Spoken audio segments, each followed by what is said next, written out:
Hello friends, welcome to our channel movie with Rajani. আর আপনাদের সাথে আছি আমি রজনী। আজ আমরা এক্সপ্লেইন করতে যাচ্ছি মালায়ালাম জনপ্রিয় ক্রাইম থ্রিলার মুভি নেরু। মুভির প্রত্যেকটি দৃশ্য আপনার ভিতরে আকর্ষণ জাগাবে পরের দৃশ্য দেখার জন্য। গল্পটি একজন অন্ধ মেয়ের, যে বড়লোকের এক ছেলে দ্বারা ধর্ষিত হয়। আপনারা বলুন তো, যে দেখতে পায় না সে কিভাবে তার ধর্ষককে শনাক্ত করবে? গল্পটি হার না মানা এক অন্ধ মেয়ের, যে বড়লোকের টাকার বিরুদ্ধে বুদ্ধি এবং স্কিলের জোরে লড়েছিল। শুরু থেকে শেষ পর্যন্ত এই অন্ধ মেয়েটির সাথে কি হয়েছিল জানতে হলে অবশ্যই আপনাকে পুরো ভিডিওটি না টেনে দেখতে হবে। তো চলুন মূল ভিডিওটি শুরু করা যাক। মুভির শুরুতেই দেখা যায় কেরালা পুলিশ স্টেশনের সিআই পল তার পুলিশ টিম নিয়ে দ্রুত এক বাড়িতে যায়। বাড়ির মালিক মুহাম্মদ পলকে তার মেয়ে সারার কাছে নিয়ে যায়।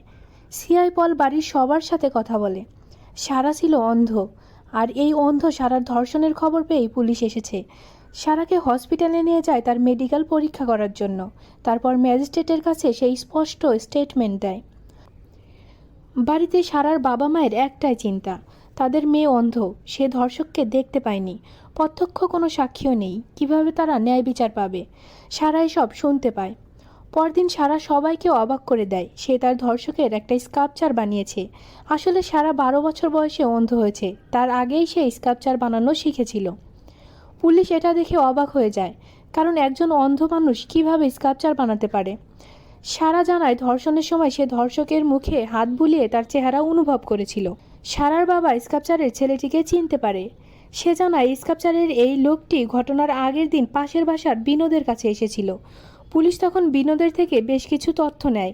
সেই তথ্য অনুযায়ী স্কাল্পচারের ছেলেটিকে এয়ারপোর্ট থেকে ধরে ফেলে। ছেলেটির নাম মাইকেল। তাকে সহ বেশ কয়েকজন ছেলেকে সারার সামনে দাঁড় করিয়ে সারাকে আইডেন্টিফাই করতে বলা হয়। সারা সকলের মুখে হাত বুলিয়ে চেনার চেষ্টা করে। একসময় মাইকেলের মুখে হাত বুলিয়ে সে বুঝতে পারে যে এটাই সে। সাথে সাথে সারা উত্তেজিত হয়ে মাইকেলকে চড় মেরে বসে। ব্যাস, পুরো মিডিয়ায় ছড়িয়ে পড়ে মুম্বাইয়ের অন্যতম ধনী ব্যক্তি ক্রিস্টোফার জোসেফের ছেলে মাইকেলকে এক অন্ধ মেয়ের ধর্ষণ মামলায় আটক করা হয়েছে।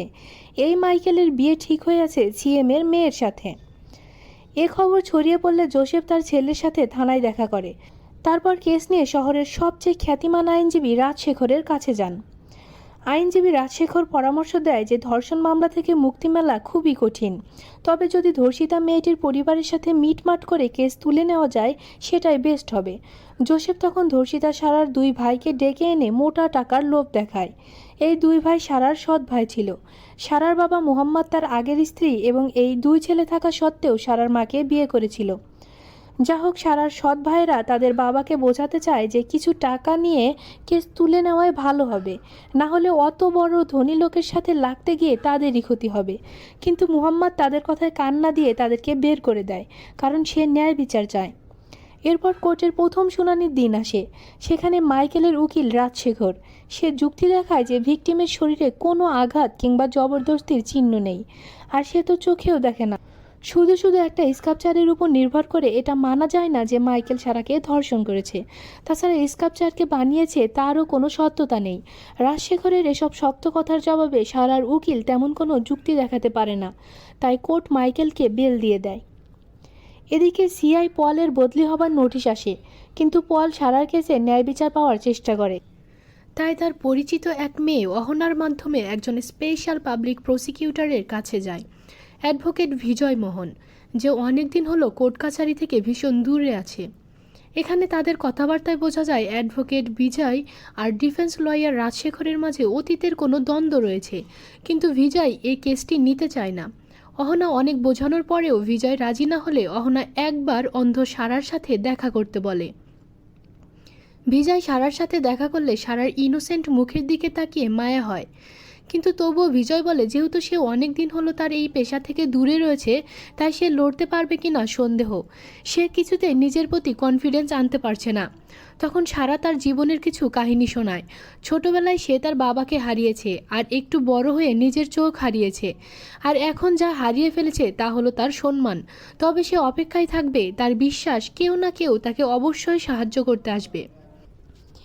এক রাতে বিজয় বাসায় বসে টিভি নিউজে দেখতে পায় রাজশেখর সেই অন্ধ মেয়ের ধর্ষণ নিয়ে মিডিয়াতে কথা বলছে।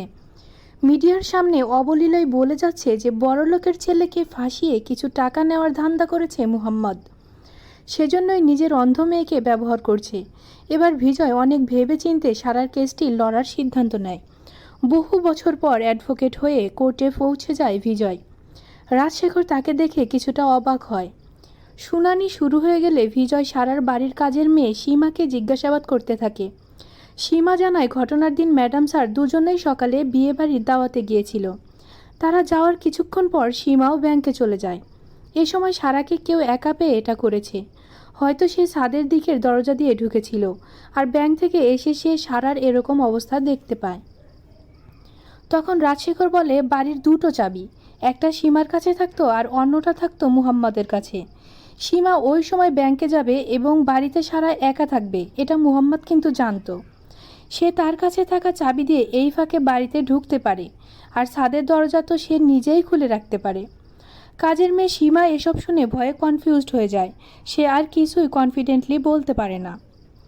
এবার সারার মা পারভিনকে কাঠগড়ায় ডাকা হয়। ভিকটিমের মায়ের গোপনীয়তা রক্ষার্থে কোর্টের অন্য সবাইকে বাইরে বের করে দেওয়া হয়।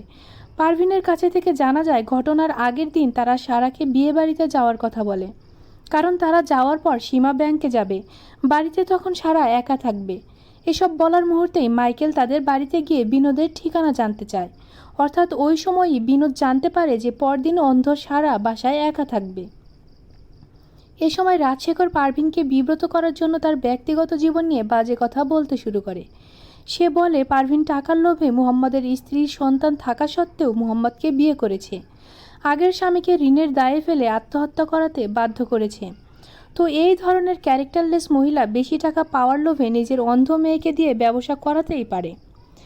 বিজয় তখন কেসের বাইরের ব্যক্তিগত বিষয় সামনে আনার ব্যাপারে অবজেকশন জানায়। এরপর মুহাম্মদকে ডাকা হয়। রাজশেখর মূলত মুহাম্মদের দিকেই আঙ্গুল তুলছিল। ঠিক যেভাবে সীমাকে কনফিউজড করেছিল সে, সেভাবেই মুহাম্মদকেও বলতে থাকে। যেহেতু মুহাম্মদ সারার আপন বাবা নয়, তো মুহাম্মদ নিজেকে সামলাতে না পেরে এটা করতেই পারে। তাছাড়া বাড়ির একটি চাবি তার কাছে ছিল, আর কাজের মেয়ে সীমা সেদিন মুহাম্মদের রেফারেন্সে ব্যাংকে লোন করতে গিয়েছিল। মুহাম্মদ লজ্জায় যেন নিজেকে মাটিতে মিশিয়ে ফেললে বেঁচে যায়। অসহায় এই লজ্জাজনক পরিস্থিতিতে ডুকরে কেঁদে ওঠে মুহাম্মদ। এর পরের সিন শিফট হয় মুহাম্মদের বাড়িতে। বিজয় সারাকে রাজশেখরের প্রশ্নের ব্যাপারে সতর্ক করে দেয়। রাজশেখর কেসটি ঘুরিয়ে সারার বাবাকে দোষী সাব্যস্ত করতে চাইবে, তাই সারা যেন সব কিছু ভেবে উত্তর দেয়। সারা বুদ্ধিমতী মেয়ে ছিল, বিজয়ের পুরোপুরি বিশ্বাস ছিল সারার উপর। পরদিন সারাকে কোর্টে জিজ্ঞাসাবাদ করা হয়। রাজশেখর খুব চেষ্টা করে সারার কথাকে পুঁজি করে সারার বাবাকে দোষী বানানোর, কিন্তু সারা সেরকম কোনো ভুল উত্তর দেয় না। রাজশেখর যখন তার সৎ বাবার থেকে স্কাল্পচার বানানো শেখার ব্যাপারে নোংরা দিকে ইঙ্গিত করে, যখন বাজেভাবে বোঝাতে চায় যে সৎ বাবার সাথে তার ভালোবাসাটা একটু বেশিই ছিল, জড়িয়ে ধরেও সারা তার বাবার প্রতি একটু বেশিই আদর প্রকাশ করে, তখন সারা এর জবাবে বলে আমি শুধু বাবাকে না, আমার মাকেও ভালোবেসে এভাবেই জড়িয়ে ধরি। রাজশেখরের প্রত্যেকটি কথার প্যাঁচকে যেন সারা ধারালো উত্তরে পুড়িয়ে দিচ্ছিল। রাজশেখর বুঝতে পারে সারা প্রস্তুত হয়ে কোর্টে এসেছে। তার কথার প্যাঁচ খাটিয়ে মুহাম্মদকে দোষী বানানো সম্ভব নয়, তাই সে এবার তার প্ল্যান 2 অনুযায়ী এগোতে থাকে। রাজশেখর বলে কোনো মেয়েকে রেপ করলে তার সাথে জবরদস্তি করতে হবে, তার শরীরের বিভিন্ন স্থানে ক্ষত থাকবে। কিন্তু এসবের কোনোটাই সারার সাথে হয়নি। অর্থাৎ সারা নিজ ইচ্ছায় মাইকেলের সাথে এটা করেছে, আর এখন মাইকেলকে ফাঁসাতে চাচ্ছে। তখন সারা বলে শাওয়ার নিয়ে রুমে আসার পরই আচমকা মাইকেল তার উপর ঝাঁপিয়ে পড়ে, আর চিৎকার করলেই সে আমাকে মেরে ফেলার হুমকি দেয়। তাছাড়া সারা বাধা দিলেও মাইকেলের সাথে সে পেরে উঠত না। তখন তার মনে হয় ধর্ষণ থেকে তো সে চাইলেও বাঁচতে পারবে না, কিন্তু সে চাইলেই ধর্ষককে পরে শাস্তি দিতে পারবে। আর ধর্ষককে শাস্তি দিতে হলে তাকে তার চিনে রাখতে হবে, আর এজন্যই সে ধর্ষকের মুখে হাত বুলিয়ে তার আইডেন্টিটি বুঝে নেয়। সে আনন্দ পাওয়ার জন্য ধর্ষককে ছুঁয়ে দেখেনি, বরং তাকে শাস্তি দেওয়ার উদ্দেশ্যে সে তার ট্যালেন্ট ব্যবহার করেছে। এটার মানে এই নয় যে এই শারীরিক সম্পর্কে তার সম্মতি ছিল, বরং সে যতটুকু জানে ততটুকুই ব্যবহার করেছে। পরের শুনানিতে মাইকেলের বন্ধু বিনোদ জানায় সেদিন অর্থাৎ ঘটনার দিন সকালেই মাইকেল চলে গিয়েছিল। বিনোদ এটা মিথ্যা বলে। মাইকেল সকালে চলে গেলে তো 10টার দিকে তার দ্বারা ধর্ষণ করা সম্ভব নয়। এদিকে অহনা এবং তার বন্ধুরা সোশ্যাল মিডিয়ায় এই ধর্ষণ নিউজ ছড়িয়ে দিলে মাইকেলের হবু বউ ফোন করে জানায় যে তাদের বিয়ে হওয়ার সম্ভাবনা খুবই কম। সোশ্যাল মিডিয়ায় এই ধর্ষণ নিউজ ছড়িয়ে পড়ায় মাইকেল প্রচণ্ড রেগে তার বন্ধুবান্ধব নিয়ে সারার বাড়িতে যায়। তারপর সবাইকে হুমকি দেয় যে যদি আবারও ওই রকম ঘটনা না চায় তাহলে যেন পুরো পরিবার এখানেই চুপ হয়ে যায়। কোর্টে এই হুমকির ঘটনা জানিয়ে বিজয় কোর্টের কাছে সারার পরিবারের নিরাপত্তা চায়। সেদিন বিজয়ের বিরুদ্ধে কোর্টে লড়তে এসেছিল রাজশেখরের মেয়ে পূর্ণিমা, কারণ রাজশেখরের অন্য একটা কেসে ডেট পড়েছিল। রাজশেখরের মেয়ে পূর্ণিমার সাথে একসময় বিজয়ের গভীর প্রেম ছিল, যদিও রাজশেখরের জন্য সে প্রেম পূর্ণতা পায়নি, অর্থাৎ মিথ্যে চাল চেলে বিজয়কেই 5 বছরের জন্য নিষিদ্ধ করেছিল এই রাজশেখর। যা হোক, সারাকে পরীক্ষা করার ডক্টর জানায় সারার শরীরে কোনো ক্ষতচিহ্ন নেই। তারপর আগের ইনভেস্টিগেটর অফিসার পলের তথ্য অনুযায়ী তাদের কাছে যে স্কাল্পচারের ফটো থাকার কথা সেটাও নেই। বিজয় বুঝতে পারে এখানে প্রমাণ লোপাট করা হচ্ছে। মাইকেল দাবি করে সে সম্পূর্ণ নির্দোষ। সেদিন সে সারার বাড়ির আশেপাশেও ছিল না, বরং সকালে সেখান থেকে বেরিয়ে সারাদিন তার বন্ধুদের সাথে বিভিন্ন জায়গায় সময় কাটিয়েছে। তো মাইকেল সেদিন কোথায় ছিল তা বের করার জন্য পূর্ণিমা মাইকেলের মোবাইলের সেদিনের ট্রাভেল লোকেশন বের করতে বলে। শুনানি এখানেই শেষ হয়। বিজয় এবার অহনার থেকে মাইকেলের ফোনের সেদিনের লোকেশন সম্পর্কে তথ্য চায়। সেদিনের লোকেশন দেখে তো তারা আশ্চর্য হয়ে যায়। মাইকেলের লোকেশন তার বন্ধুদের সাথেই দেখাচ্ছে। অহনা মাইকেলের বলা হোটেলে খোঁজ নিতে গেলে সেখানকার সিসিটিভি ফুটেজ করাপ্ট হয়েছে বলে সেখানকার ম্যানেজার জানায়। বিজয় সেই করাপ্টেড ফুটেজ রিটাইপ করতে বলে। কোর্টে মাইকেলের বন্ধু নবীন বলে সেদিন মাইকেল তার সাথেই সেই হোটেলে গিয়েছিল। বিজয় তখন সেই রিটাইপ করা সিসিটিভি ফুটেজ কোর্টে পেশ করে, কিন্তু ফুটেজ দেখে বিজয় নিজেই বোবা হয়ে যায়। ফুটেজে দেখা যায় সেদিন ওই সময়ে সত্যি মাইকেল আর তার বন্ধু নবীন সেই হোটেলে গিয়েছিল। মাথা নিচু করে সেদিনের মতো কোর্ট থেকে বেরিয়ে আসে বিজয়। সেদিন সারা রাত সেই সিসিটিভি ফুটেজ বারবার দেখতে থাকে সে, কোথাও নিশ্চয়ই গোলমাল আছে।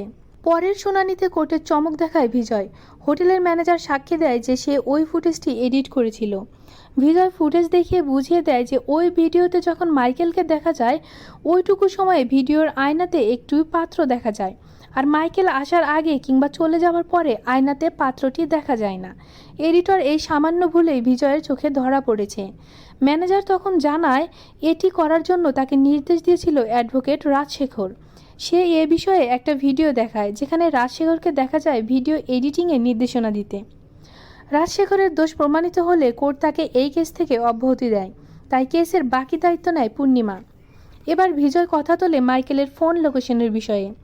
বিজয় বলে ফোন লোকেশন সেদিন ভোর 6টা থেকে শহরের বিভিন্ন জায়গায় দেখাচ্ছে, তার মানে এই নয় যে মাইকেল তার ফোনের সাথেই ছিল। ফোন তো অন্য কেউ নিয়েও এসব জায়গায় ট্রাভেল করতে পারে। তখন পূর্ণিমা শহরের রাস্তার কিছু সিসিটিভি ফুটেজ দেখায় যেখানে মাইকেলের গাড়ি চলতে দেখা যায়। বিজয় মাইকেলের ড্রাইভারকে ডেকে বলে সেই হয়তো মাইকেলের ফোন নিয়ে গাড়ি ড্রাইভ করেছে, কেননা সেদিন মাইকেল আর ড্রাইভারের ফোন লোকেশন একই দেখাচ্ছিল। তখন পূর্ণিমা বলে ড্রাইভার ভুল করে ফোন গাড়িতে রেখে গিয়েছিল আর মাইকেলই সেই ফোন সহ গাড়ি ড্রাইভ করেছে। তর্ক বিতর্কের চরম পর্যায়ে বিজয় সব কিছু প্রমাণ করতে সময় চাইলে কোর্ট তাকে 1 দিনের সময় দেয়। পরের শুনানিতে কোর্টে মাইকেলের সব বন্ধুদের জিজ্ঞাসাবাদ করে বিজয়, তবে একজনকে জিজ্ঞাসা করার সময় বাকিদের বাইরে পাঠিয়ে দেওয়া হয় যেন কেউ কারো কথা শুনতে না পারে। কিন্তু প্রত্যেক বন্ধুই জানায় সেদিন মাইকেল তাদের সাথেই ছিল। তারা সবাই সেম স্টেটমেন্ট দেয়, ঠিক যতটুকু তাদেরকে শেখানো হয়েছিল। সময় স্থান সব কিছু ঠিক বলে। বিজয় চালাকি করে সবাইকে আবারও এক এক করে মাইকেলের জামার কালার জিজ্ঞেস করে। এই তুচ্ছ বিষয়টি মাইকেলের বন্ধুদের শেখানো হয়নি। এত ছোট বিষয় তাদের ভাবনাতেও ছিল না। এবার তাদের মিথ্যা ধরা পড়ে যায়। এক একজন মাইকেলের পোশাকের কালার এক এক রকম বলে। এরপর একটা ফুটেজ পেশ করে বিজয়, যেখানে দেখা যায় মাইকেলের গাড়িতে সেদিন মাইকেল ছিল না, তার ড্রাইভার সেদিন তার ফোন নিয়ে গাড়ি চালিয়েছে। এই ফুটেজটি একটি গাড়িতে লাগানো সিসিটিভির, ওই গাড়িটিকে ক্রস করার সময় ভিডিওটি হয়েছিল। দুপক্ষের সব প্রমাণ এবং সাক্ষীর ভিত্তিতে ফাইনাল শুনানির ডেট দেয় কোর্ট। ফাইনাল শুনানির দিন মিডিয়া অপেক্ষা করছে গোটা একটা দেশ। একটা অন্ধ মেয়ে কি পারবে তার রেপিস্টকে শাস্তি দিতে? সে কি প্রমাণ করতে পারবে এই সত্যটা? বিজয় প্রথম থেকে শেষ পর্যন্ত সারার সাথে হওয়া নির্মম কাহিনীটি জানিয়ে কোর্টের কাছে মাইকেলের শাস্তি আবেদন করে, কিন্তু পূর্ণিমা বাদ সাজে। সে বলে সারার স্কাল্পচারের উপর ভিত্তি করে মাইকেলকে অ্যারেস্ট করা হয়েছিল, অথচ সেই স্কাল্পচারেরই কোনো ভিত্তি নেই। সেটা সারা বানিয়েছে নাকি তার বাবা মুহাম্মদ বানিয়েছে সেটারই কোনো সত্যতা নেই। তার সন্দেহ হয় আদৌ সারা কোনো স্কাল্পচার বানাতে পারে কি না। তখন বিজয় কোর্টকে সারার স্কাল্পচার বানানোর প্রমাণ হাতে হাতে নিতে বলে। কোর্ট তাতে সম্মতি দিলে পূর্ণিমা বলে তাহলে সারাকে রাজশেখরের স্কাল্পচার বানাতে হবে। রাজশেখর আর সারা আলাদা নীরব একটি রুমে বসে। সারা রাজশেখরকে ছুঁয়ে অনুমান করছে, আর রাজশেখর চেষ্টা করছে সারার মনোযোগ নষ্ট করতে। রাজশেখর এ সময় বিভিন্ন বাজে বিষয় সারাকে মনে করাতে থাকে, যেমন সেদিন তো রেপিস্টকে তুমি এভাবেই ছুঁয়েছিলে, তখনকার ফিলিংস কেমন ছিল? তুমি অন্ধ, তার উপর কলঙ্কিত, এ সমাজে তুমি শুধু শুধুই বোঝা হয়ে বেঁচে আছো। তুমি কখনোই মুছে ফেলতে পারবে না যে তোমার মা একজন খারাপ মহিলা। এমন সব কথা বলে যে সারা অঝরে কাঁদতে থাকে। রাজশেখর বুঝতে পারে তার কাজে সে সাকসেস। সময় ফুরিয়ে যায়, এবার সারার স্কাল্পচার বানানোর পালা। একটু পরে সারা তার স্কাল্পচার কোর্টে পেশ করে। এ যেন অবিকল রাজশেখর। রাজশেখর যেন বিশ্বাসই করতে পারছিল না। এবার কেসে আর কোনো সন্দেহ নেই, সব কিছু স্পষ্ট। তাই সমস্ত সাক্ষী প্রমাণের ভিত্তিতে কোর্ট মাইকেলকে যাবজ্জীবন কারাদণ্ড এবং 2 লক্ষ টাকা জরিমানা করে। সবশেষে সারা বিজয়কে একবার ছুঁয়ে দেখে। অত্যন্ত ভালোবাসা আর শ্রদ্ধার সেই স্পর্শ। সারা তার মুখের কাপড় খুলে বীরের মতো কোর্ট থেকে বেরোয়। তার অন্ধ চাহনি যেন বলছে একজন অন্ধ মেয়ে হার মানেনি, তোমরা তাকে দেখে শেখো। মিডিয়ার সকল ক্যামেরা তার সম্মানে নামিয়ে নেয়, আর এখানেই শেষ হয় এক অন্ধ মেয়ের দুঃসাহসী গল্প। তো পুরো প্রতিবাদী এই মুভিটি আপনাদের কাছে কেমন লেগেছে? ভালো মন্দ যেমনই লাগুক অবশ্যই তা কমেন্ট বক্সে জানিয়ে দেবেন, এবং ভালো লাগলে লাইক, কমেন্ট ও শেয়ার করবেন। আপনার লাইক, কমেন্ট, শেয়ারই আমাদের কাজের অনুপ্রেরণা।